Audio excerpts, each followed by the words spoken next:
सहनौ भुनक्तु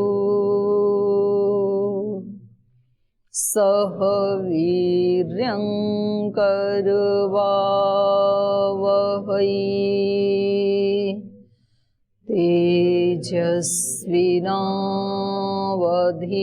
तेजस्विनावधीतमस्तु मा विद्विषावहै। ॐ शान्ति शान्ति शान्तिः।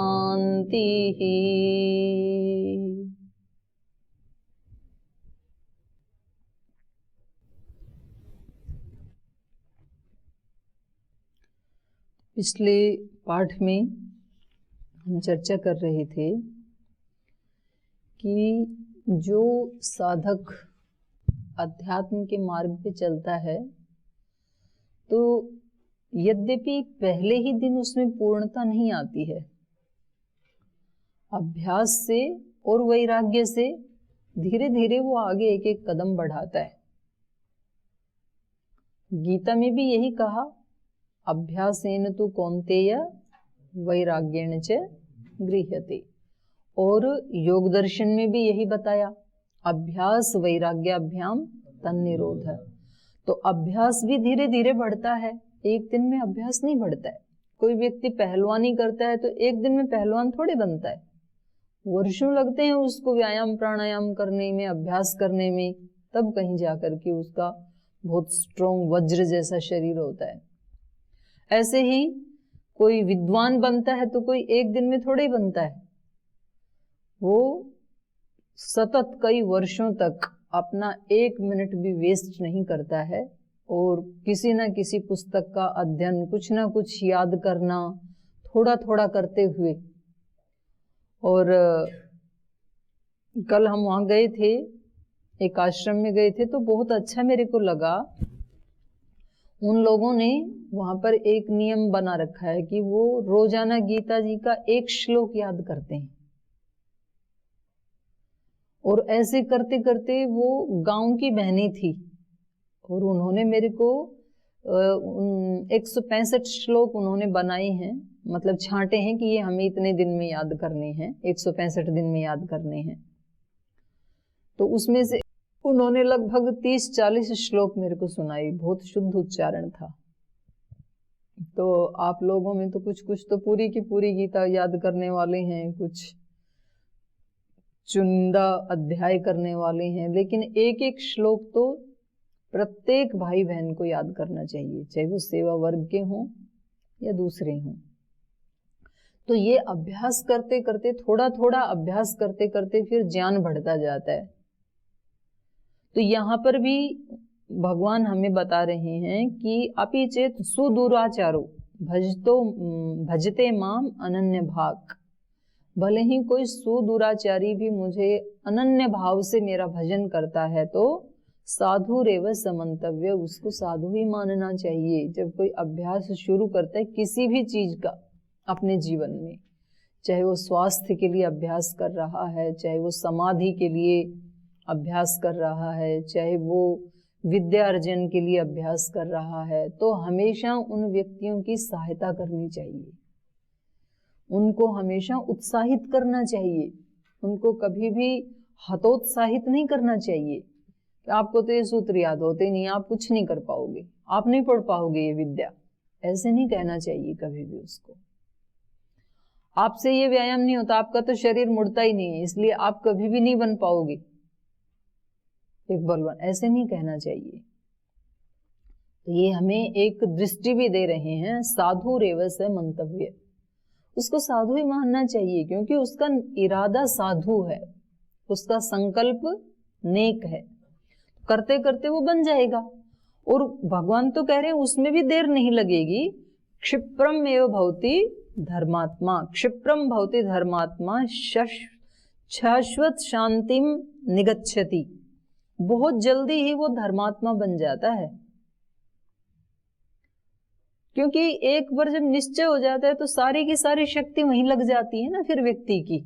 जब तक व्यक्ति का निश्चय दृढ़ नहीं होता है तब तक फिर वो आगे पीछे होता रहता है, थोड़ा सा आगे बढ़ता है, फिर थोड़ा प्रमाद में आ जाता है, फिर आगे बढ़ता है, फिर थोड़ा नीचे आ जाता है, ऐसे चलता है जीवन में।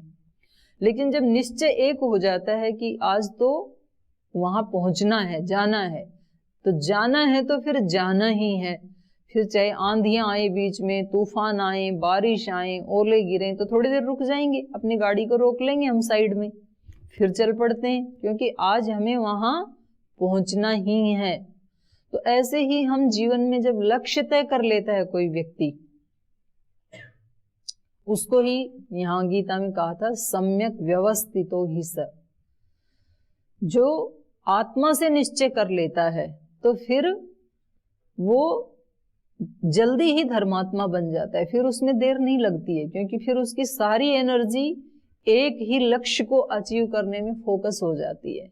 आप देखते नहीं किसी भी फील्ड में जो जिन्होंने एक कामयाबी को, एक मुकाम को हासिल किया है, चाहे वो कोई खेल के क्षेत्र का व्यक्ति हो, कोई कला के क्षेत्र वाला व्यक्ति हो, हॉलीवुड बॉलीवुड का हो, क्रिकेटर हो, या अन्य किसी खेल का हो, बॉक्सर हो, टेनिस खेलने वाला हो, या कोई पढ़ाई वाला हो, जिसने भी जिस फील्ड में एक मुकाम को हासिल किया है, वो व्यक्ति कैसे होते हैं, सतत उनका ध्यान उसी पे रहता है, तो उनकी सारी एनर्जी वहां लग जाती है।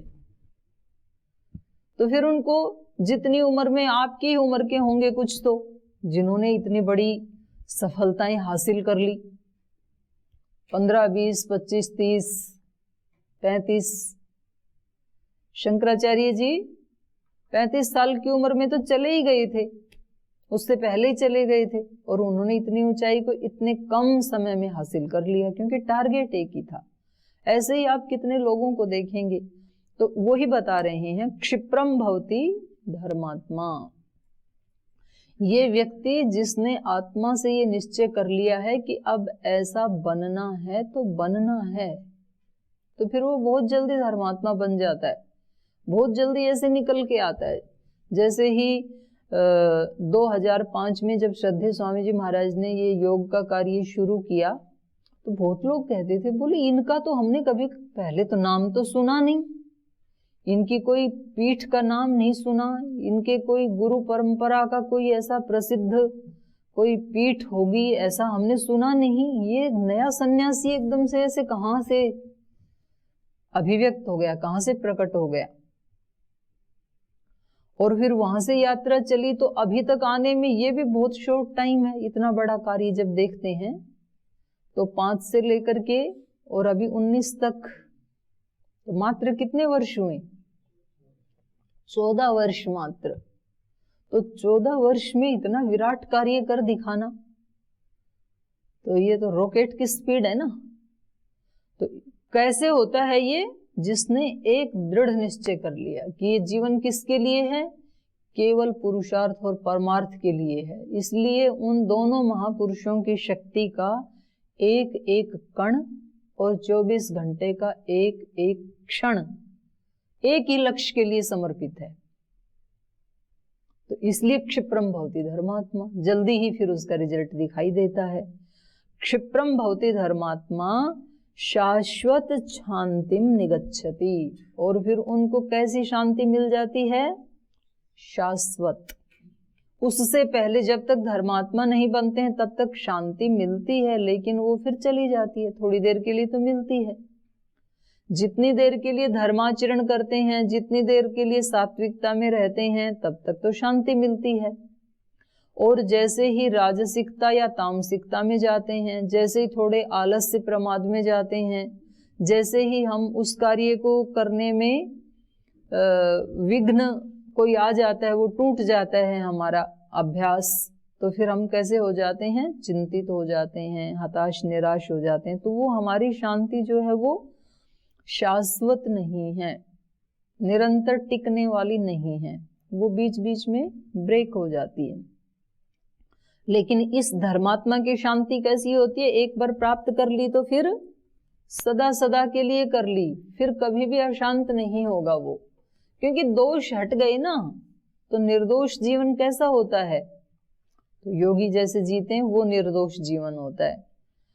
तो कहा हे कौन्तेय, वो बहुत जल्दी वो धर्मात्मा शाश्वत शांति को प्राप्त कर लेता है। और प्रतिजानी ही, एक बात और जान ले तू, न मे भक्तः प्रणश्यति। तो इस श्लोक को निशान भी लगा लें और कल इसको याद भी करके आए। तो हे कौन्तेय, तू ये निश्चित रूप से जान ले, प्रतिजानी ही, मेरा भक्त कभी भी नष्ट नहीं होता है। जब कोई अनन्य भाव से मेरी भक्ति में लगता है तो कई बार दूसरे लोग चिढ़ाते भी हैं, हाँ ये अभी बना है धर्मात्मा, हाँ ये अभी बनेगा पहलवान, हाँ ये अभी बनेगा विद्वान, ऐसे कहते हैं ना लोग। तो वो कुछ भी कहें, लेकिन जब वो लगा ही रहता है अपने लक्ष्य पे तो कभी भी मैं उसका नाश नहीं होने देता हूं। तो ये कितना बड़ा विश्वास दिला रहा है ईश्वर हमें। मतलब इतना कमिटमेंट होने के बाद तो आदमी दौड़ना चाहिए इस मार्ग पे कि कितना बड़ा भरोसा दे रहे हैं हमें। हमें कोई यूं कहे कि आप चलो और मैं तुम्हारी रक्षा करने के लिए तैयार हूं, बस तुम्हें निमित्त बनना है, केवल दौड़ो तुम, मैं हूं ना साथ।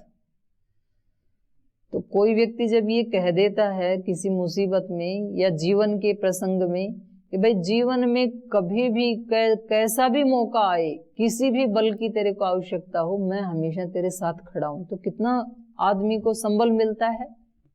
व्यक्ति को लगता है कि भाई पीएम मेरे साथ है, सीएम मेरे साथ है, योग गुरु मेरे साथ हैं। कोई बड़ा व्यक्तित्व ऐसे कह देता है तो उसको संबल मिलता है ना। और ये तो सारी सृष्टि का मालिक हमें कह रहा है, जिसके हाथ में सब कुछ है, उसी के कंट्रोल में सब कुछ, अनंत शक्तियों का जो भंडार है, ऐसा व्यक्ति हमें कह रहा है। उसको व्यक्ति तो नहीं कहेंगे, ऐसी शक्ति हमें कह रही है, क्योंकि वो व्यक्ति नहीं होता है। तो ऐसी महान शक्ति हमें कह रही है, न मे भक्तः प्रणश्यति, कभी भी मेरे भक्त का नाश नहीं होता है। तो इस लाइन को पढ़ के मुझे लगता है कि संसार में किसी भी वर्ण आश्रम में रहने वाला व्यक्ति क्यों ना हो, भले ही वो ब्रह्मचारी हो, भले ही वो गृहस्थ हो, वानप्रस्थ हो, सन्यासी हो, उस व्यक्ति को कभी भी धार्मिक रास्ते के ऊपर भयभीत नहीं होना चाहिए और अच्छे कर्म करते हुए कभी भी अपने को असुरक्षित महसूस नहीं करना चाहिए। उसको हमेशा ये लाइन अपने सामने रखते हुए कभी भी अज्ञान से, अधर्म से, असत्य से कभी भी कॉम्प्रोमाइज नहीं करना चाहिए, क्योंकि वो जितना आगे बढ़ेगा उतना ईश्वर उसको अपने हाथों में ले लेगा। एक व्यक्ति बहुत ही परेशान था, भगवान का भक्त था वो, और उसके जीवन में एक दिन एक ऐसी कोई घटना घटी कि वो बहुत ज्यादा दुखी हो गया। तो वो समुद्र के पास चला गया। समुद्र के किनारे रहने वाला कोई व्यक्ति था, तो वो पूजा कर रहा था समुद्र के पास बैठ करके, और उसने फिर बहुत ईश्वर को पुकारा। तो उसको रात को सपना आया और उसने देखा कि वो समुद्र के किनारे किनारे टहल रहा है और ईश्वर उसकी उंगली पकड़ के साथ साथ चल रहे हैं। तो उसने अगले दिन जाकर के देखा, क्योंकि ये स्वप्न उसको सुबह सुबह आया 4 बजे सी। तो कहते हैं सुबह आने वाले जो स्वप्न होते हैं वो दृष्टांत स्वरूप होते हैं, सच हो जाते हैं। उसने जाके देखा ये सपना था या हकीकत थी। तो वहां उसने जाके देखा तो सचमुच 2 प्रकार के पैरों के निशान थे, एक बड़े पैर के निशान थे और एक छोटे बच्चे के पैर के निशान थे। जैसा उसने देखा वैसे ही निशान उसको मिले वहां पे। तो उसने कहा यही तो मैंने देखा था और ये तो वैसे ही निशान है, तो एक बच्चा और एक बड़ा। लेकिन जब दिन आया तो उसकी जो भी मुसीबत थी वो और ज्यादा बढ़ गई। तो उसने कहा कि ये तो मैंने सपना देखा था, उससे उल्टा ही हो गया। मैंने तो देखा था ईश्वर मेरा हाथ पकड़ के चल रहे हैं। फिर उसने बहुत ईश्वर से प्रार्थना की, पूरे दिन की, पूरी रात भी की। और फिर उसने सुबह, उसका नियम था वो रोज समुद्र के पास जाता था, तो उसने समुद्र के पास जाके देखा तो फिर उसको एक पैर के निशान दिखाई दिए, मतलब बड़े पैर के निशान दिखाई दिए केवल। तो फिर वो वहीं ध्यान लगा करके बैठ गया और उसने कहा कि कल तो मैंने 2 पैरों के निशान देखे थे और आज तो मैंने एक ही पैर के निशान दिखाई दिए, तो मुझे लगता है कि ये आपके ही पैरों के निशान हैं। और मुझे लगता है कि जब ये सारा संसार किसी का साथ छोड़ता है तो आप भी उसका साथ छोड़ देते हो। मुझे लगता है आज आपने भी साथ छोड़ दिया। तो उसकी आत्मा में ईश्वर ने उसको आवाज दे करके बताया कि मैं उसको छोड़ता नहीं हूं। जब उसकी ये दशा हो जाती है कि उसको सारा संसार छोड़ देता है, तो मैं फिर उसकी उंगली पकड़ के नहीं चलता, मैं फिर उसको अपनी गोद में उठा लेता हूं। इसलिए यहां आज एक ही प्रकार के निशान आपको दिखाई दिए। आज मैंने आपकी उंगली नहीं पकड़ी, आज मैंने आपको अपनी गोद में उठा लिया। तो ये समझाने के लिए घटनाएं होती हैं, क्योंकि ईश्वर ना कोई मनुष्य है, ना वो कहीं समुद्र के किनारे चलता है। तो ये कुछ कथानक होते हैं, कुछ प्रसंगों को समझाने के लिए। तो यहाँ पर ये जो पंक्ति है ये भी हमें यही बता रही है, न मे भक्तः प्रणश्यति, जो किसी भी भाव से मेरा भक्त है। जो 4 प्रकार के भक्त बताए थे ना, किसी भी प्रकार का भक्त है, भले ही वो आगे आएगा 11वें अध्याय में कि कौन सा चारों में से कौन सा मुझे ज्यादा प्रिय है। उसमें भी कैटेगरी होती है ना, माँ के 4 बच्चे हैं, बेटे बेटी, चारों ही उसको प्रिय होते हैं, लेकिन उनमें भी कोई एक ज्यादा प्रिय हो जाता है। कौन सा ज्यादा प्रिय हो जाता है? या तो प्रियाचरण करने वाला है वो ज्यादा प्रिय होता है, या तो जो ज्यादा जरूरतमंद है।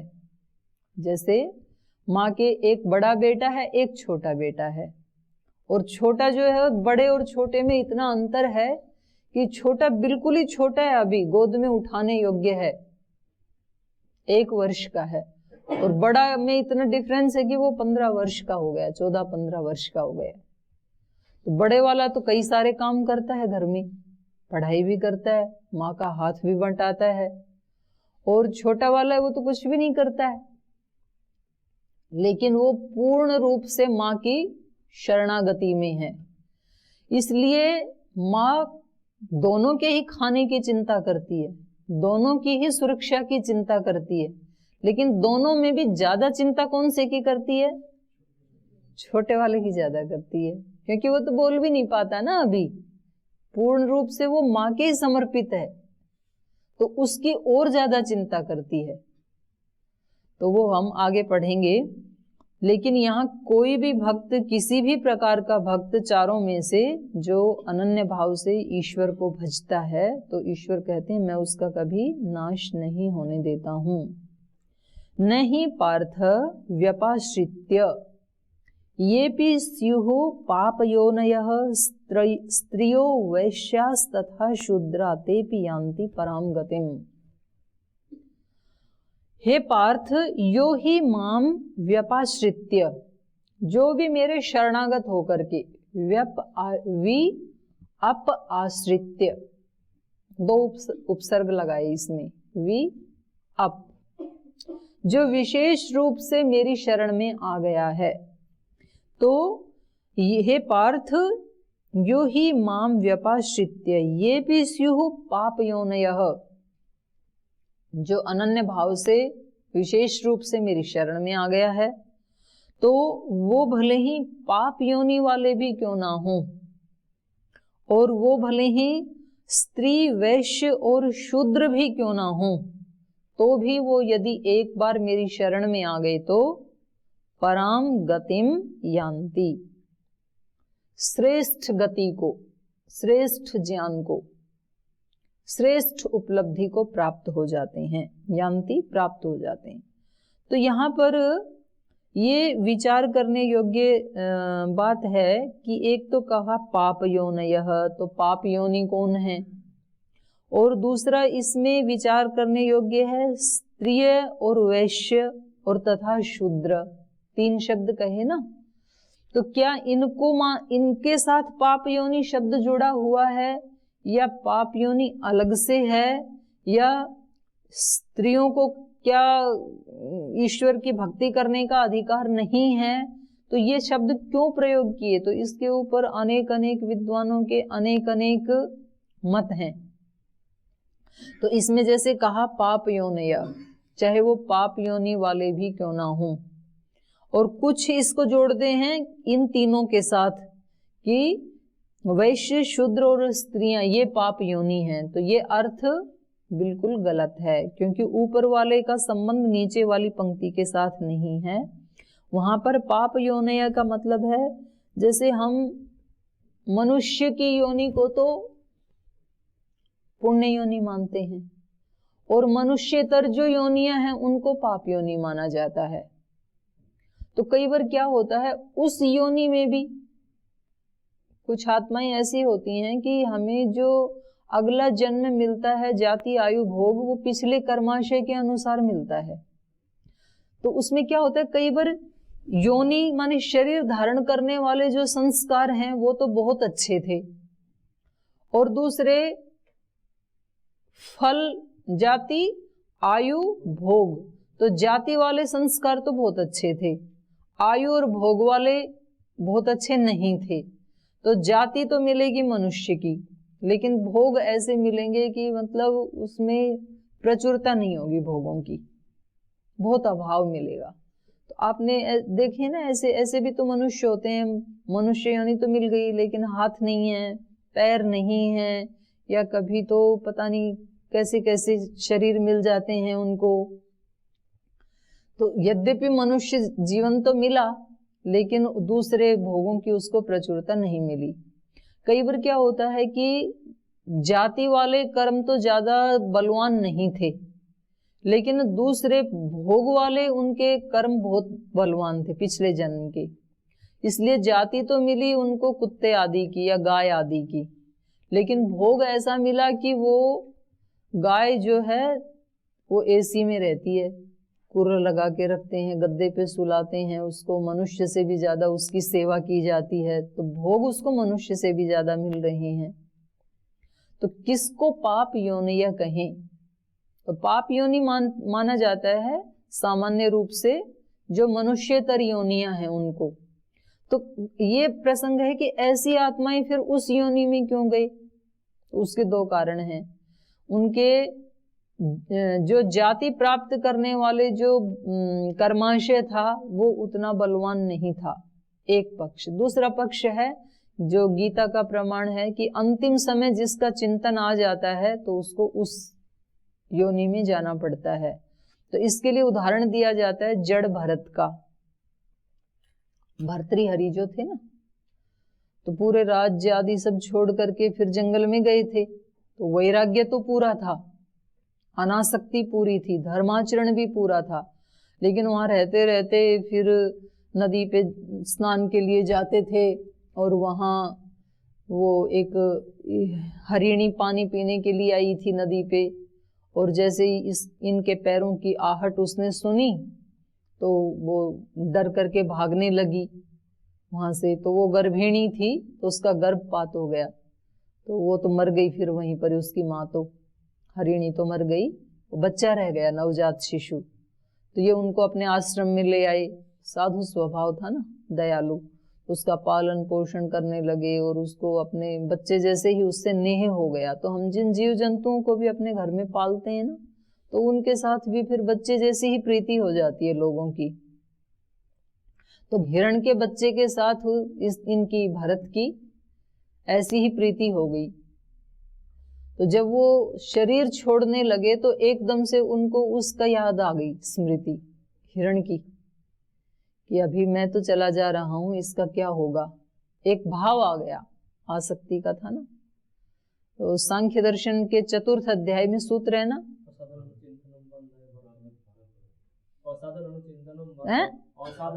असाधनानुचिंतनम बंधाय भरतवत। असाधन का चिंतन करना भी बंधन के लिए निमित्त बन जाता है, भरतवत, भरत के समान, क्योंकि उन्होंने असाधन का चिंतन कर लिया, अंतिम समय हिरण का कर लिया, तो फिर वो ही चिंतन उनके बंधन का कारण बन गया। तो अगले जन्म में फिर वो हिरण ही बने, लेकिन हिरण तो बने, लेकिन उनकी जो उपलब्धि थी ना वो नष्ट नहीं हुई। और हमारे यहाँ तो वैसे भी अवतारवाद माने जाते हैं ना, वराह अवतार और वो केंचुआ वाला कौन सा है, हैं मत्स्येंद्र अवतार, ऐसे ऐसे माने जाते हैं। और मतलब जिनको हम निकृष्ट प्राणी बोलते हैं उन सब के भी अवतार माने जाते हैं। तो ऐसे भी माना जाता है कि कभी कभी उन योनियों में भी अच्छी आत्मा आ जाती है। अच्छी आत्मा मतलब जिन्होंने दोष नष्ट किए थे, लेकिन उनका अंतिम चिंतन ऐसा रहा या एक प्रकार का कर्माशय ऐसा रहा जिसके कारण मनुष्य योनि उनको नहीं मिल पाई थी, तो उनको कहेंगे पाप योनि है। तो उस योनि में भी उनका उद्धार होता है। जैसे भरत का हम चर्चा कर रहे थे, तो जब वो हिरण की योनि में आए तो यद्यपि हैं तो हिरण वो, लेकिन वो हरी घास भी नहीं खाते थे, सूखी सूखी घास, सूखे सूखे पत्ते खाते थे कि कहीं हिंसा ना हो जाए मेरे से, और ग्रुप से अलग ही रहते थे कि कहीं दोबारा आसक्ति किसी में ना हो जाए। तो इस तरह से उनका जीवन था। तो ये बता रहा है कि उन योनियों में भी यदि कोई ऐसी आत्मा है, कई बार ऐसे देखते हैं कुछ प्राणी ना बहुत ही शरीफ प्रकृति के होते हैं, गाय आदि, जैसे गाय में भी तो दो तीन प्रकार की वैरायटी मिलेंगी। कुछ तो बहुत शरीफ होती हैं, बच्चे भी उनके गले से लिपट जाएं, लटक जाएं तो वो कुछ कहती नहीं है, शांत रहती हैं, या उसके स्तन में मुंह लगा के दूध पी लेते हैं तो भी कुछ भी नहीं कहती हैं। कुछ तो सींग मारती हैं और कुछ तो लात भी मारती हैं। तो उसमें भी अलग अलग संस्कार होते हैं। ऐसे मनुष्यों में भी अलग अलग होते हैं, कुछ मनुष्य भी सींग मारते हैं। तो ये सारे वही तो मनुष्य हैं। तो ये कह रहे हैं कि यदि इस प्रकार के पाप योनि में जाने वाले भी यदि मेरी शरणागति में आते हैं तो मैं वो पराम गतिम यान्ति, वो भी मुझे ही प्राप्त करते हैं, परागति को ही प्राप्त करते हैं। तो नीचे वाली पंक्ति में जो 3 शब्द आए इसके ऊपर फिर हम कल चर्चा करेंगे। आज समय हो गया, यहीं पाठ को विराम देते हैं।